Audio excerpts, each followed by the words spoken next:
I'm delighted today to introduce you to Dr. Paul B. Brown, MD, PhD. Currently, he is an internist and rheumatologist in private practice here in the Seattle area. He has been active in educating patients, their families, as well as members of both the medical and legal communities about fibromyalgia, soft tissue injuries, and chronic fatigue syndrome, and the impact they have and make and continue to make in people's lives, particularly ours. He is currently the president of the Washington Academy of Pain Management, as well as the co-chair of the upcoming Washington Pain Forum. Please give your attention to my friend, Dr. Paul B. Brown, who will be speaking on current treatments in fibromyalgia. Thank you. So let me know if you can hear me, or let me know if you care to hear me. Anyway, that's such a nice introduction, Diane, and I really thank you for that. And I'm Paul. So we've had three people here. Understanding fibromyalgia. I'm not sure any of us really understands it, but we're beginning to put the pieces together, which is becoming more and more important. The initial reports of patients who fit into that category of fibromyalgia were from ancient Greece. Socrates, as recorded by Plato, described a group of people that had aching and pain all over and hurt. So you had to be really careful when you went near them. Through the last several decades, we've seen the name change many times. One time it was thought to be an infection, so it was called chronic brucellosis.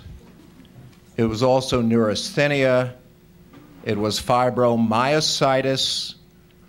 Then it became fibrositis, which really meant inflammation of fibrous tissue. But since biopsies, other careful searches really failed to find inflammation, eventually it was called fibromyalgia, and the name has still stuck quite a bit. 6 million Americans are affected. Overall prevalence is 2%, more common in women, as you know, and 83% of primary care physicians have one or more fibromyalgia patients. They may not always know it, but they have them. And I think one thing you can do, if you have fibromyalgia, just insist on it. Make someone listen to you and just insist on being evaluated and treated. When we see male patients with fibromyalgia, they're so rare that we have to think of two different things. We think of one thing, sleep apnea. It's really easy with male patients because most of them with sleep apnea are obese, they have blood pressure problems, and they snore. Women, it's very difficult because women don't have to be obese. They don't have to be hypertensive. They usually snore. So the best way of determining whether someone has sleep apnea is listening to the bed partner who will say, my partner stops breathing 3 or 4 or 5 or 6 times a day. But for men, it's really easy. And when we see a man diagnosed with fibromyalgia, we always have to think of sleep apnea. The other thing we need to consider is an inflammatory disease called ankylosing spondylitis. It affects typically young men, patients in their 20s or 30s, a lot of morning stiffness. They can have heel pain, multiple joint problems, low back stiffness. They hurt all over, and they're tender at these tender points, but the tender points are also sites of tendon attachments. And patients with ankylosing spondylitis get painful tendon attachments. University of Connecticut has a fibromyalgia clinic, and they're a tertiary center, so they're only seeing patients from primary care physicians who have treated fibromyalgia patients and haven't been successful. In one study at the University of Connecticut, 17% of patients diagnosed with fibromyalgia really had ankylosing spondylitis. So why am I saying this? I mean, it's obviously most of us don't have ankylosing spondylitis here. You really do need a good evaluation. You really need to be evaluated at least once for other disorders. When I first started practicing 1981, I just left the university, And I was very lucky because I went in with just an incredible person, Bob Wilkins, who was chief of rheumatology at Harborview, finally retired last year when he was 80. And he was incredible, very caring. I mean, I was very, very lucky to be under his tutelage. So in those days, I would see a patient, and then I'd present the patient to Dr. Wilkins.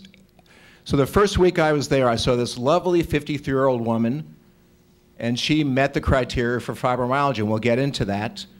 So I presented her to Dr. Wilkins, and I said, you know, this lovely woman, 53, et cetera, you know, history, presented the physical.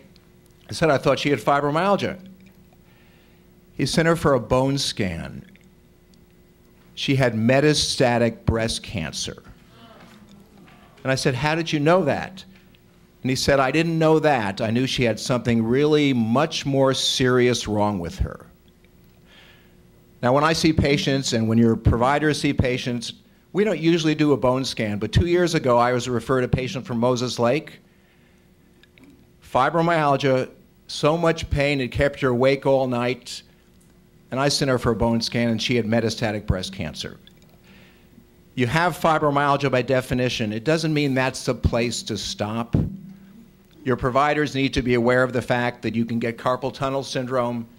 You can get low back pain the way anyone else gets it. And if we fail to consider those other problems and if we fail to treat them, then none of us will do well in terms of treating our fibromyalgia. So just be persistent. If you know you've got neck pain that's not fibromyalgia, do something about it. That's really important. If you look at the economic consequences, average of 10 outpatient visits per year for fibromyalgia patients. They're hospitalized much more significantly than patients without fibromyalgia. Average yearly per patient cost for services, that's considerable. That was 1996. It's more than doubled by now. In a random survey of 3,500 Canadian adults, 74% of fibromyalgia patients reported at least one day in the previous 2 weeks when their health made them reduce their activities, compared to about 25% of the control group. If you look at the American College of Rheumatology criteria, you first have to have pain all over. Very, very important. When Frederick Wolf first published the criteria in 1990, he's a professor at University of Kansas. And he and colleagues went to shopping centers in Kansas, and they got written permission to palpate, to touch people on their tender points. They found out 50% of women for whom they touched the tender points had positive tender points. Only 10% hurt. So if you're seeing providers that are just doing tender points and making the diagnosis, it's not valid. You really have to hurt, as you know. And for most of you, it's obvious.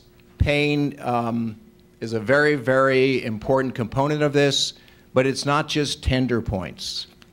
And Wolf learned that, and that's been part of the criteria. So you need to have diffuse aching and pain on both sides of the body, including the spine and above and below the waist for at least 3 months. And then you need tender points. You need 11 out of 18 tender points. Definition of a tender point is when you apply roughly 9 pounds of pressure with your thumbnail, and there's no trick to it because your thumbnail just blanches at 9 pounds. So when you or someone else applies 9 pounds of pressure to that tender point, the response should be it hurts, not it's tender. So they're called tender points. They should be called painful points. By definition, you need 11 out of 18